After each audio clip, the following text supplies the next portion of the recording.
Good afternoon, everyone, and welcome to this meeting of the South and West Plans Panel. My name is Councillor Paul Ray, and I will be chairing today's meeting. Could I remind everyone that today's meeting is being live streamed on the Leeds City Council YouTube channel. That's a donation to the Lord Mayor's charity there, I believe. So that the public can observe the meeting without needing to be present, and they observed your fine for the Lord Mayor's charity there as well, so you can't get away with that one. Could I also remind members of the public present that this is a formal meeting? Whilst we welcome your attendance, we ask that you do not approach members of the panel during the meeting and that proceedings are observed quietly and without interruption. If this is not adhered to, you may be asked to leave the meeting and the meeting will be suspended to facilitate this. South and West Plans Panel deals with the applications from the south, north, west and west of the city. The aim of the panel is to hear all of the relevant information from applicants, members of the public and council officers to help members of the panel make their decision. Could I now invite members and officers to introduce themselves and mute your microphone once you've introduced yourself? If I could please start from my left. Good afternoon, I'm Laura Bromley, I'm the Principal Planning Officer. Good afternoon everyone, I'm John Booth, Principal Engineer Highways. Good afternoon, Stephen Varley, Design Officer. Good afternoon, Archie Naylor from District Value Services. Good afternoon, Councillor Zara Hussain, Roundhay Ward. Good afternoon, Councillor Raymond Jones, Horsforth Ward. Afternoon everyone, Councillor Andy Rowntree from Kirkstall Ward. Hello everybody, Andy Parnham, Councillor for Armley Ward. Good afternoon everyone, it's Councillor Mahaley Francis-May for Moortown and Meanwood. Good afternoon everyone, Councillor Angela Maneka for Bermondsey and Richmond Hill. Good afternoon everybody, my name is Daniel Illingworth, part of the Plans Panel team. Good afternoon everyone, my name is Penny Stables, I'm Councillor for Wetherby Ward. Councillor Samford for the Harewood Ward. Good afternoon, Councillor Barry Anderson, Adlin Wharfdale Ward. Hi everyone, Natasha Prosser, the Committee Officer. Hi everyone, Nikki Dio, Head of Legal. Good afternoon, Jonathan Carr, Head of Development Management. Steve Butler, Group Manager and Lead Officer at South and West Plans Panel. Thank you very much for that, everyone. Could we now move to the agenda? Could I ask the clerk to go through agenda items 1 to 5, please? Thanks, Chair. Agenda item 1, there's no appeals. Agenda item 2, no exempt items. Agenda item 3, no formal late items. Agenda item 4, members to declare any interest at this point. Take silence as none. And agenda item 5, no apologies, Chair. Thank you very much. Item number 6, minutes of the previous meeting held on Thursday, the 6th of February 2025. Do members accept these are a true and correct record? I'll take silence as a yes, otherwise indicated. And our members are happy to move these, and are there any matters arising? Okay. Item number 7, demolition of existing building and development of 391 residential units with auxiliary commercial space, flexible Class E usage with associated hard and soft landscaping works at land at Evolution House, 34 to 36 Springwell Road, Holbeck, LS12 1A. Could I ask the officer to present the application, please? Thank you.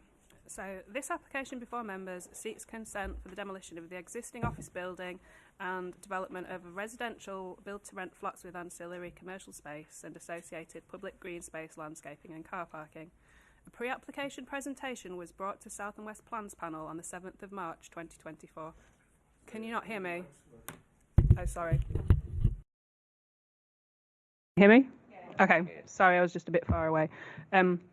Okay, I'll start again. So, this application is brought before members today seeking consent for the demolition of the existing office building and development of residential build-to-rent flats with ancillary commercial space and associated public green space, landscaping and car parking. A pre-application presentation was brought to South and West Plans Panel on the 7th of March 2024. Feedback from members at this time was that the principal, scale and general form of the development were supported, subject to detailed wind testing and some design refinements. Queries were raised over the level of car parking, off-site green space provision and detailed design, and these are summarised on pages 20 to 21 of the officer report. Since the pre-app presentation, the scheme has been refined, taking on board members' comments. The application is brought back to South and West Panel as a full application and is recommended to be deferred and delegated to the Chief Planning Officer for approval, subject to the conditions in Appendix 1 and the completion of a Section 106 agreement to include the following: 2% on-site affordable housing offered at a 20% discount to market rents, off-site green space contribution of £10,746, a travel plan monitoring fee of £6,921, £24,000 towards the loss of pay and display parking bays, and £10,000 towards a traffic regulation order, together with local employment and training initiatives and a late-stage viability review prior to completion. As noted in the officer report, these are reduced contributions due to the conclusion that a 100% policy compliance scheme is unviable by the district valuer. So this is a site location plan. As you can see, the triangle edged red in the centre is a 0.3 hectare wedge-shaped parcel of land, and it fronts onto Springwell Road in Holbeck. The site is just outside of the city centre, and the railway line marks the boundary between the city centre and the inner Leeds area. The site is in a highly sustainable location. As shown, it's in within walking distance of Leeds train station, several bus routes, and the city centre. And it's adjacent to Whitehall Road, which is a key connecting route from Holbeck and to the southwest of Leeds into the city centre. Works are also currently underway to create a segregated cycleway, improving pedestrian and cycling access from along Whitehall Road into the city centre. Immediately to the north of the site is a railway sidings. That's just there. We saw that this morning on the site visit. And beyond that, there's a new residential cluster of buildings built around the River Aire and Leeds-Liverpool Canal. To the immediate west, east and south are commercial and industrial uses of 2 and 3 stories in height. These are some slides of the site. As you can see, we've got the long linear office building to the front. The first slide image here, you can see that 2-story building known as Cartwright House. That has permission for a 30-story residential building there, and that's just going through the Section 106 agreement at the minute. In the background, there, you can see the curved 16-story building known as Springwell Gardens, or the Radius, and then the rest of it is currently used as offices. There's 2 existing accesses into the site, and the southern one is to be blocked up to make way for public open space. And this existing one here will be utilised for car parking. Hang on a second, because I'm just behind. Okay, these photographs are of the back of the office building car park. This area behind the red brick retaining wall looking northeast out of the site looks out onto the Network Rail goods yard and sidings. This is a protected railway siding as identified under Minerals Policy 13. This protects the siding from any development that would prejudice its ability to transport rail freight. So to mitigate against any potential future complaints of noise and odours, apartments facing this side will use mechanical ventilation and enhanced double glazing. This has been reviewed by Environmental Health, who have no objections subject to conditions securing these measures. And in addition, all railway operators have a statutory defence against noise nuisance, so this wouldn't prejudice the continued operation of the railway.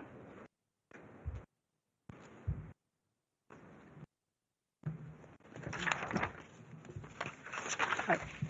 This is looking north up the site along Springwell Road here, and then opposite the site, just to show you the commercial uses and the range of building types and materials in the street scene at the moment. This photo is looking south down Springwell Road. So here you can see the viaduct in the distance. Beyond this is the main local centre of Holbeck, which is about 475 metres to the south. The site itself is not in a conservation area. The Holbeck Conservation Area is about 100 metres south of the site. This is a long-range view taken standing on the footbridge over the A58, looking east towards the site. You can see in the foreground is Dunelm Mill and Careco Leeds, and you can see the Springwell Gardens apartments here.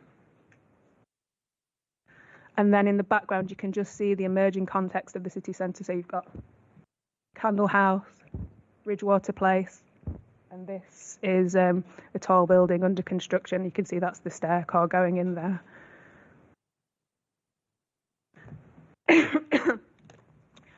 This is a visual showing the proposed building set against the emerging context of the city centre and the fringe. The white buildings are buildings with planning consent, but they're not built yet. As you can see, it's intended that this scheme would form a group of 3 tall buildings marking the edge of the city centre. The site's history is closely tied to Holbeck's industrial past and the evolution of the railway. The most significant recent spatial development has been the construction of the Springwell Gardens apartments, and that it being the first taller residential building in the area. Red brick tones have been taken from the heritage industry of the conservation area and Springwell Gardens and taken as inspiration for this scheme. It also looks to the future by including this tall vertical tower element together with the 12th-storey warehouse element that references the historic past. So before it was offices, there used to be a really large brick warehouse on the site as well.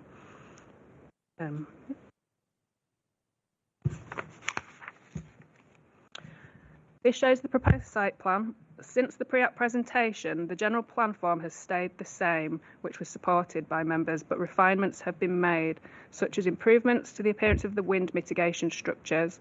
They are these areas in brown, to the front here, and around the entrance. There's an increase of amenity space on the 12th floor roof terrace by removing a small area of solar panels. There's an increase in cycle storage provision, and there's been enhancements to the flow of space from inside to out on the ground floor.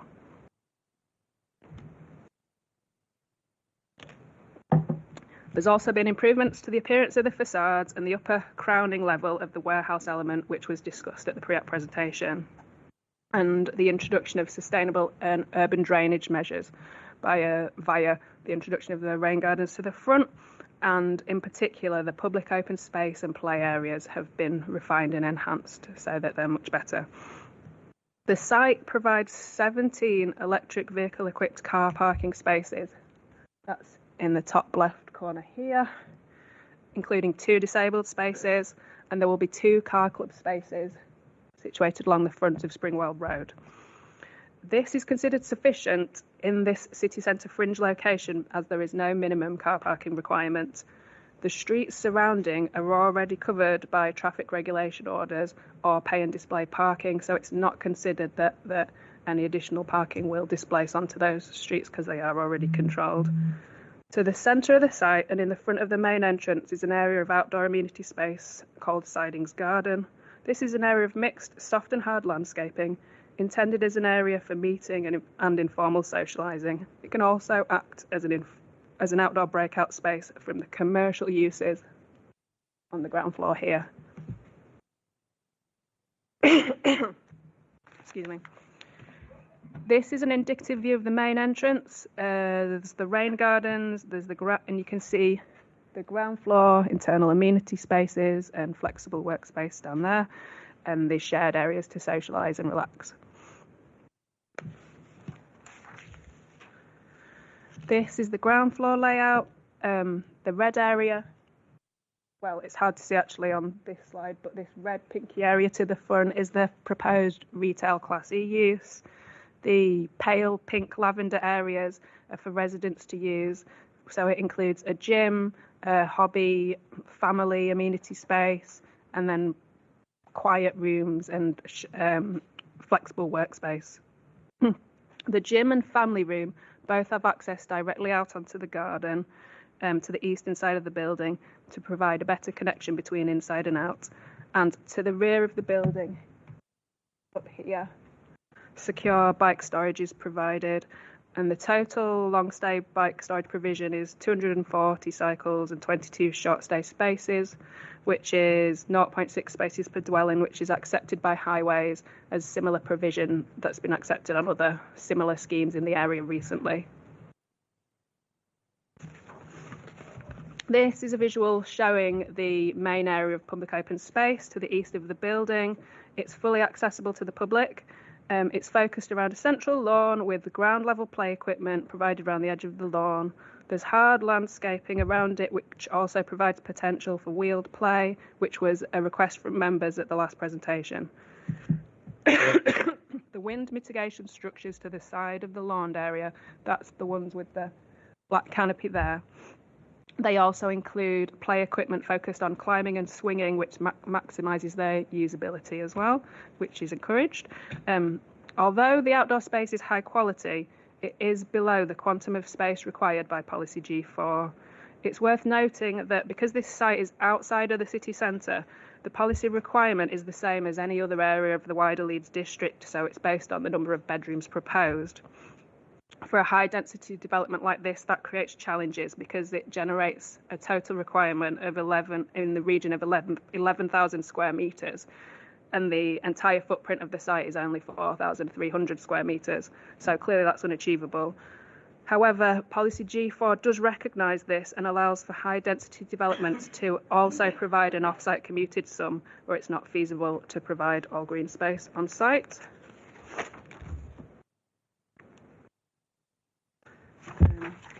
This is another visual showing the outside area.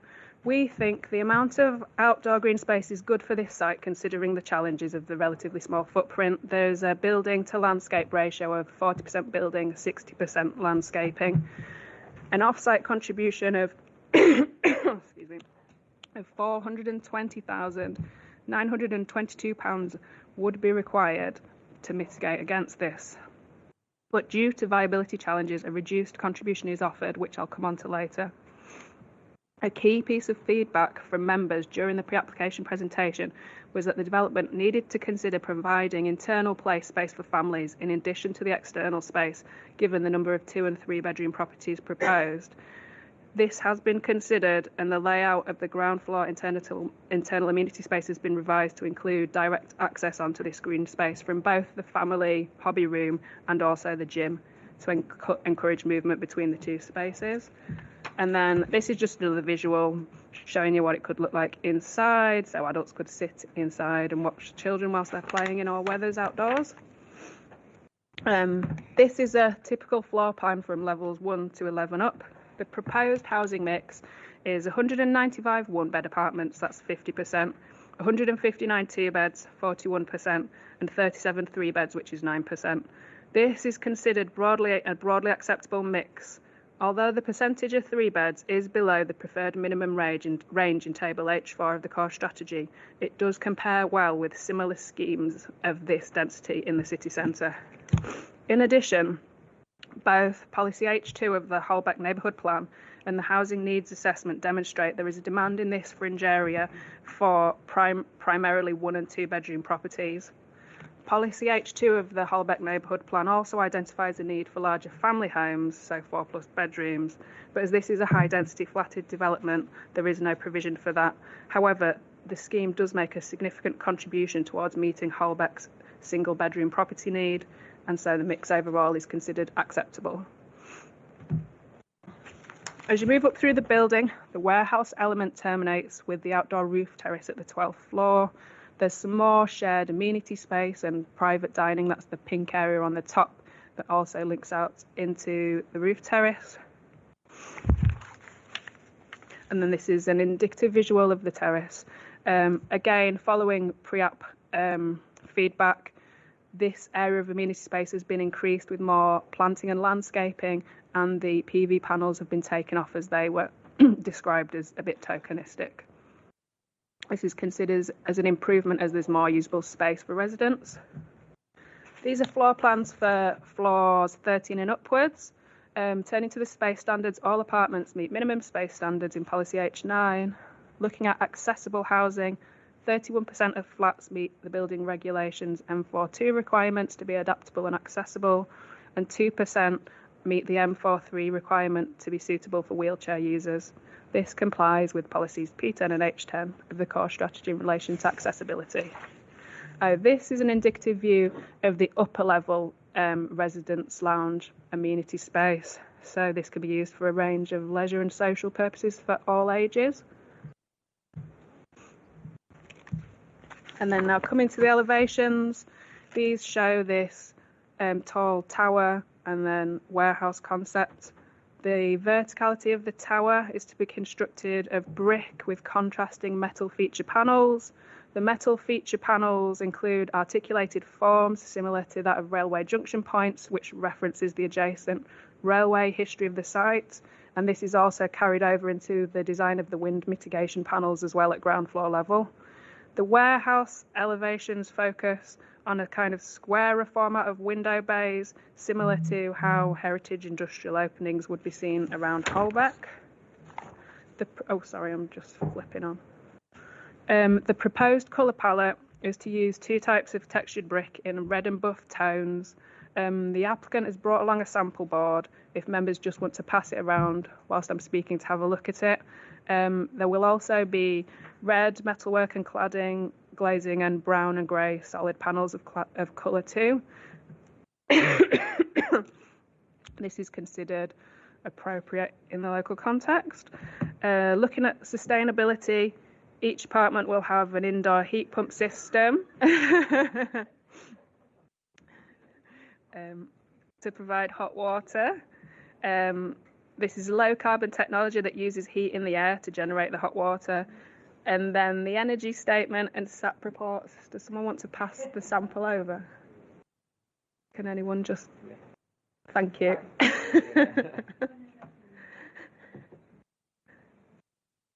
Well, have a look at this. The energy statement and SAP reports show the building will meet the energy targets set in policies EN1 and 2. Thank you, Stephen. And the district heat network doesn't extend out as far as here at the moment, but a heat exchange plate will be installed to future-proof the building for the future, and electric panel heaters are going to be used in the meantime for heating. Okay, so we have some 3D visuals here. The key issues, as mentioned, are the below policy on-site green space and also the lack of affordable housing. The applicant has submitted a viability appraisal which shows the development would not be viable with full policy compliant 106 contributions, affordable housing provision and SIL. The district valuer has reviewed this appraisal and following further information received in relation to build costs, similar transactions across the city, they've concluded that the development cannot viably provide the full contributions in affordable housing as would be required at paragraph 96 of the report.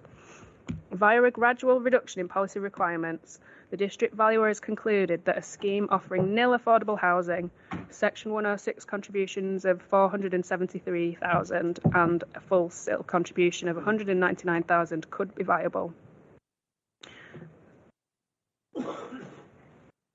The applicant acknowledges the importance members place on the need for affordable housing, and so they've offered an alternative provision. This is 2% affordable housing offered at discount market rents, which would be 7 units, 4 one-bed, 3 two-bed, 1 3-bed, and 1 3-bed, plus a Section 106 contribution of £51,667 and the full SIL payment. And in addition, as is typically used in these situations, the applicant is willing to agree a late-stage review clause to re-review the scheme's viability prior to completion of the development. So should the site be more profitable than forecast, any excess profit could be shared with the council to be spent on additional affordable housing or alternatively provision on site. We think the 106 contribution should be spent as suggested at paragraph 102, so prioritising active travel and the highways requirements over the off-site green space. This is to support the use of sustainable transport in this location, given the low levels of car parking provided.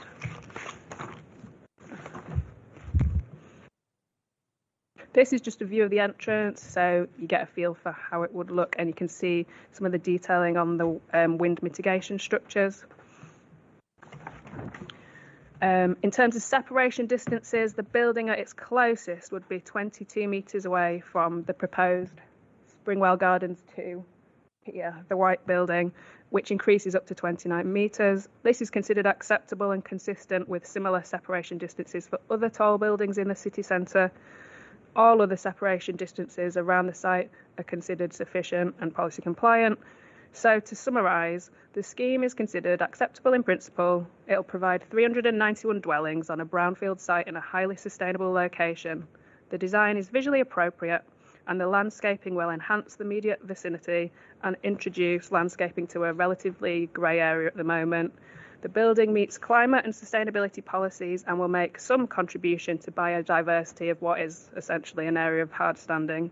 The scheme does depart from policy H5 in that the provision of affordable housing is below policy, but this is considered justified by the detailed viability evidence provided and the provision of the late stage review clause. The scheme also fails to provide adequate amounts of public green space and no residential travel fund, but again, this is accepted due to the viability reasons explained. On balance, we consider the scheme accords with the development plan as a whole, and it's recommended for approval with the conditions suggested at Appendix 1 and subject to completion of the Section 106 agreement. So thanks for listening. I'm happy to take any questions. We also have a representative from the District Valuer and our Design Officer and Highways Officer if you have any questions for them. Thank you very much for that. As there are no registered objectors in attendance, there will be no presentation from the applicant. However, their agent is in attendance should members have any specific questions that cannot be answered by officers. So, turning to that, can I now turn to any questions for the officers? Stables? I think you said that there were originally, I wasn't here for the original discussion, there were originally PV panels and they have been removed from this scheme for some particular reason. Could you talk about that a bit, please? Yeah, there was a small portion, if I can go back.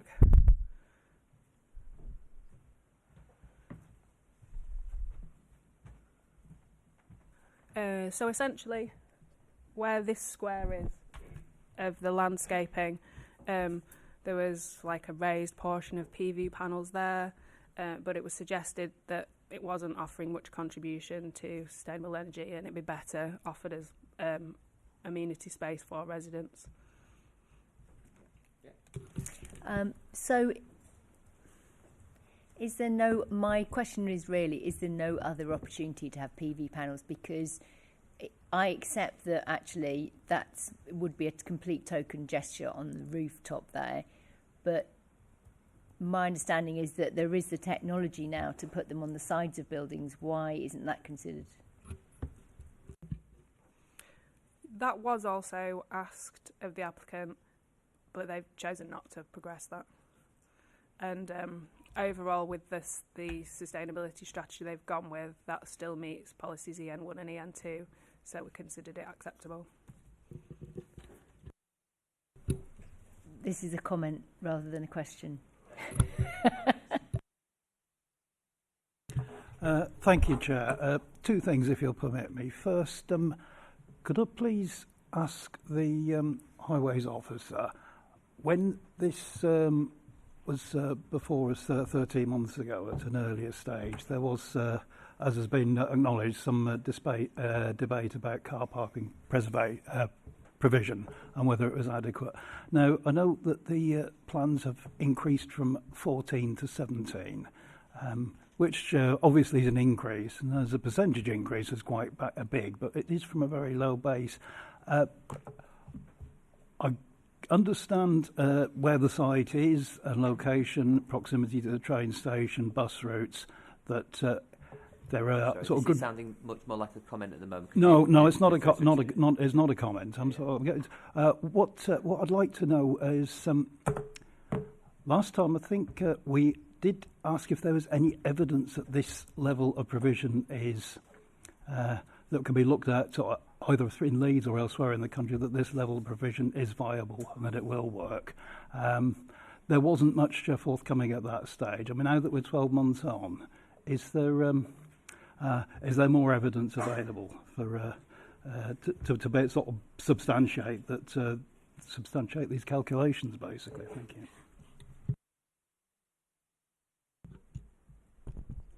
I don't have any specific evidence in terms of survey data on that, but we would look to the parking standards for this type of development in this location, and there's no there's no minimum requirement in terms of parking standards. So in that respect, it still remains policy compliant. There's only a maximum level of parking standard, but 17 spaces on this site is sort of commensurate with the other buildings around. I think the building that's approved next door has got 20 spaces.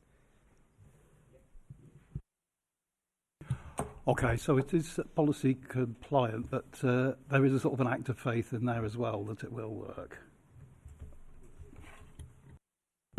Yeah, the other thing that we've looked at is if there was to be overspill parking, where would it go, and what would be a reasonable distance that people might park their cars and leave, and then walk to their residence. The streets around this site are all controlled. There's no freely available parking within 800 metres. They've all got TROs on, or it's paid for parking. I believe you have a second question. Sorry, I couldn't tell whether I was on or off then with the light shining in on this. I did, thank you, Chair, yes. I guess this is perhaps for the representative of the district valuer. The DV's office obviously did the analysis and calculation, and the applicant has proposed an alternative based on a small level of affordable housing rather than solely a financial contribution. I just wondered if I could get confirmation that the DV's office are happy that this is an equivalent, as what is being proposed is of an equivalent value. Thank you. Do you want to take that one, Laura? We haven't actually put it back to the district value that it does compare. That's a good point. Do you want any? I know you've only just seen it, so it's difficult to say if you. I mean, I'd have to go back and look at it. I haven't, off the top of my head, I won't be able to say if it is equivalent or not. 2% affordable on the others. So no, I can't give you the answer right now, unfortunately. Thanks. Isn't that quite an important consideration, given that we've had the evaluation put in? I mean, does what's proposed now is that aligned with it?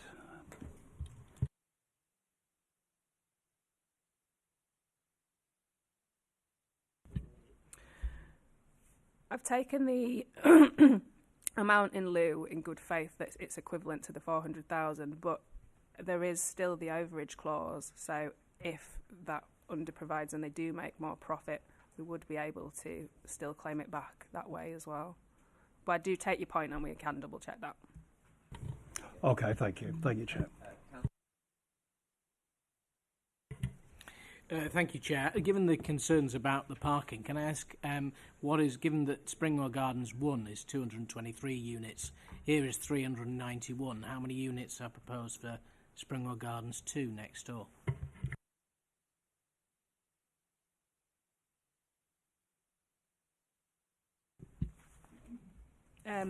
It was 345 apartments.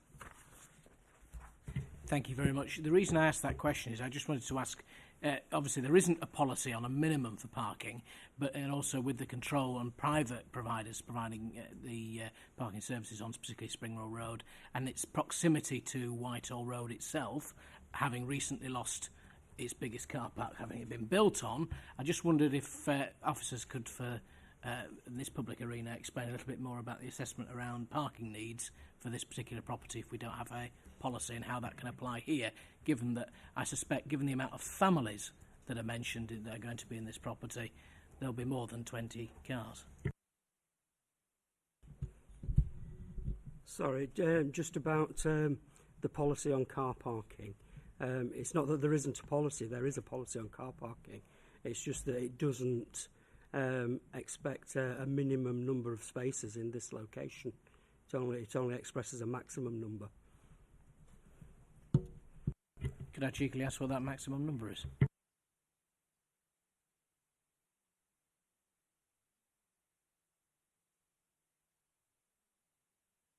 Thank you. The separate question was in relation to the outdoor space. Is it secluded, as in is it only accessible through the property, or is it open to the public? And also on a separate point, given the fact that it's deemed that it's not providing enough green space for the area itself, and there isn't very much in the local area, how much actual space within the actual building will then be provided for social space for families? Just give me 1 second to check the amounts. But on the first question, yes, it's publicly accessible all the way through the front. So here, that's not going to be gated. That'll just be open straight in there, and there. I will just check about the internal space. The maximum standard for parking is 0.5 spaces per dwelling.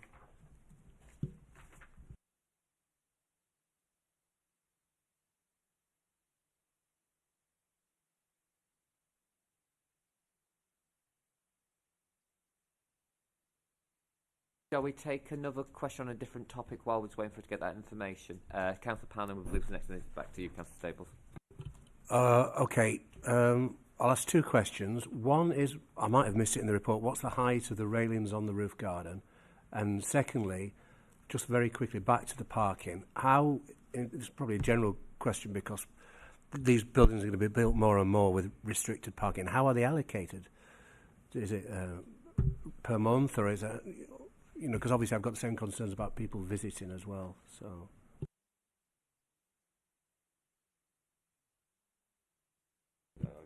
For the parking, you'd have to ask the applicant about that. I haven't covered that.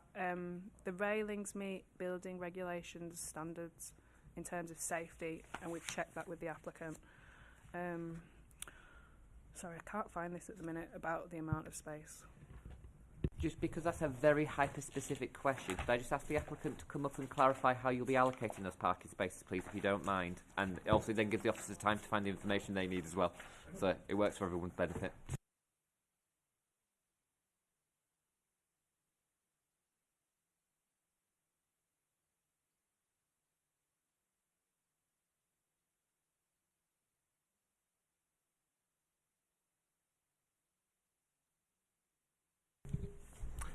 Thank you, Chair. Yes, I'm Andrew Widrus, the planning consultant from ID Planning, joined by Adam Russell, who is the applicant from Drum Property, and Dominic Husband from Enjoy Design, the architect, if there's, so we're happy to answer any of the other queries as well. In that particular respect, the parking is initially offered to those with the 3-bed units, so those larger units, possibly the families. If they're not taken up, then it starts to effectively work its way down on that regard. Any follow-up, Councillor Parnham, on that one? Can you press your button? I was going to ask you the height of the railings, if you... No, it's quite specific. That's specifically on the roof garden.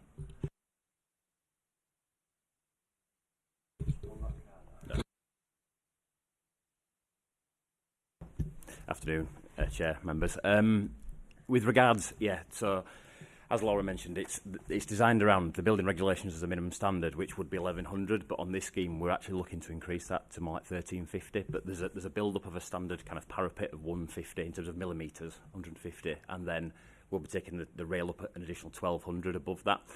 So there's also a margin around the perimeter of the hard landscaping at the roof terrace level, which sort of people are stood back a little bit away from the edge of the balustrade regardless as well, and as an additional safety measure. So yeah, it's more than would be the minimum standard.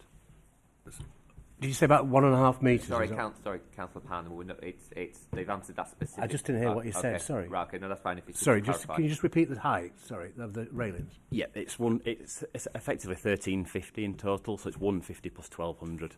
So yeah. Could you say what that scale is? 1350 what? Sorry. Millimetres. Sorry. Yeah.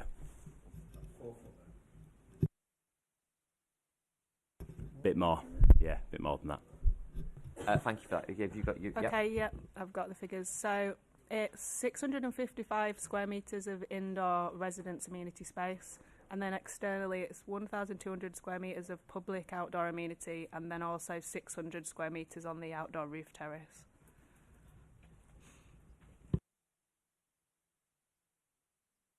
Any follow-up for your questions? I think I said Councillor Staples and it'll be Councillor Firth, but if you want to do yours first, Councillor Staples? Not yet. You have your follow-up first then. Thank you. I just wanted to ask then, can I ask what the policy will be, for example, if one particular family was to not take up a parking space and then that was allocated to somebody else? How would they be in a future family that takes over that property then be able to get a car parking space in the future?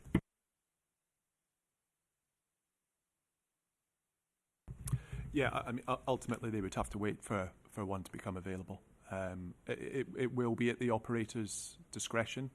So the long-term owner of the building, but yeah, they may have to wait.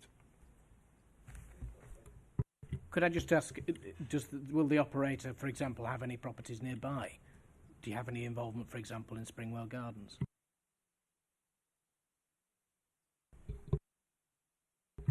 No, we don't have any involvement in Springwell Gardens. In terms of the operator, I mean, we're at the moment we're actively in discussions with funders of the development to bring forward as a build-to-rent development, and we need to progress those discussions, subject to the planning process and the Building Safety Act process. Ultimately, it will just depend on that. Okay, thank you for that. And thank you very much for coming up to answer those questions. If there's any more specific questions, we'll ask you to come back up, because I just don't want to turn this into a back and forth, because it was for a very specific question. So thank you. Councillor Stables. I'll start off with the parking. So I'm just wondering whether we've got, clearly across the city now, we've built, and there's been a number of high-rise buildings, similar type, if not as large, across the city built over the last few years. So we must have experience of this now in terms of parking. So what's our experience in terms of when there is limited parking, does it only attract residents without cars and therefore it's not an issue, or have there been issues around parking? I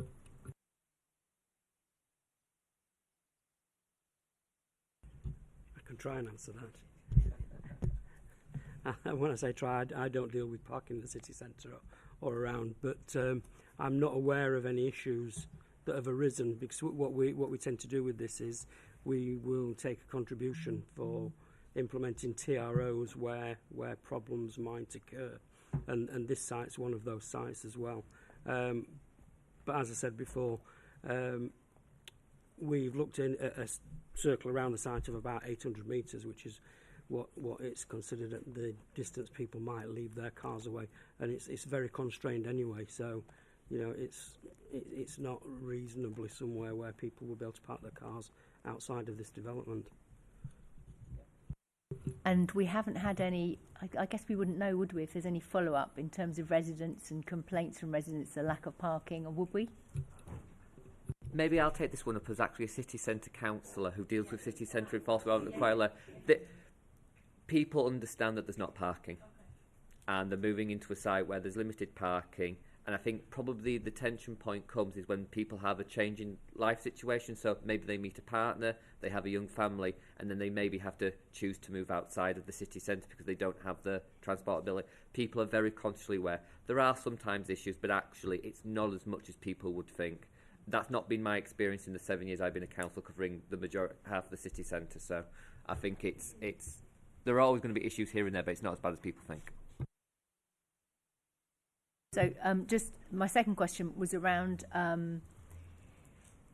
given that we've got climate change and the climate is warming, what mitigation is there in terms of overheating in these apartments?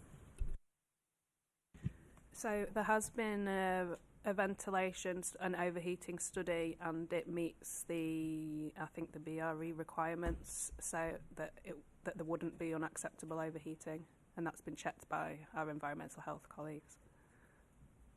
And it's been to do with the way they've designed the building in terms of like where they've placed the glazing and the different elements to reduce overheating. Something simply because I've got the page open by accident here. The happy accident, he says. The orientation and internal layout have been designed to mitigate the use of the glazing. Glazing use feature panels and 200mm minimum depth reveals to provide some natural shading. in the summer months. The model has been it's been built rather to the model to copy the CB SE overheating criteria. Windows can be open during daytime. Assumption that it will be closed from 11 to 7. Mechanical ventilation systems and building fabric design will ensure this prevents overheating at night, etc., etc. So it is covered in paragraph 68, Chair.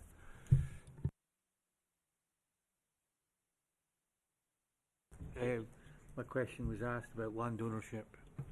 And Councillor Manaka. Thank you, Chair. On page 34, over the on overheating, it says that it is assumed that windows will remain closed between 11 and 7 a.m. That assumption, can it rather be that possibly those will not be open between 11 and 7 based on everything that's written under that paragraph, and maybe it be under the terms and conditions of the tenancy agreement, or no? I don't think it could be controlled as to how people open and close windows. I think the reason it was modelled that way is because they were looking at the apartments closest to the railway sidings, and that's when the siding is most active at night. So they were making sure that if people didn't like the noise, that this still would be a comfortable temperature when they're sleeping at night with the windows closed. That's what that really refers to. Any other questions from members before we move on to comments? Comments, and I believe Councillor Firth, who said they already had. I know it was Councillor Stables actually that said she had a comment ready. So yeah, comments please. My comment was around the fact that I'm disappointed that we are still having buildings brought forward where there is potential for PV panels that we aren't as a council insisting on. So I'm disappointed that there is an opportunity on these large blocks to have, and the technology is there to have PV panels on the side of the buildings, that we aren't insisting on it, because this is free energy and it will reduce the bills of those. Not only does it reduce our carbon emissions, I know, but it also reduces the bills of all those that are living in that property.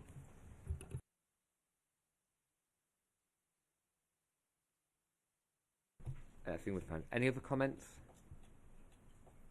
Right, if there are no comments then, can I ask, is there a proposal for the officer recommendation, please? Councillor Palin, can I have a seconder? Okay. Steve, would you like to sum up just before we go to the vote? At the moment, the application is recommended as the officer recommendation for approval, subject to a Section 106 agreement. Can I just make one comment about Councillor Stable's last point? There is no specific policy about the PV panels, as long as it's the policy in terms of its sustainability. But it does have God, I've gone. Thank you. Instead. Right, are we all clear what we're voting on? So, can I ask all those in favour? And for good measure, all those against? Any abstentions? That is approved. I don't think we need to sum that bit up further from that bit. So, item agenda number 8, date and time of the next meeting is proposed to be Thursday the 1st of May 2025 at 1:30 p.m. That concludes the business of today's meeting. Thank you for your attendance and contributions. I now declare the meeting closed, and could I request that members of the public make their way out of the building, and thank you.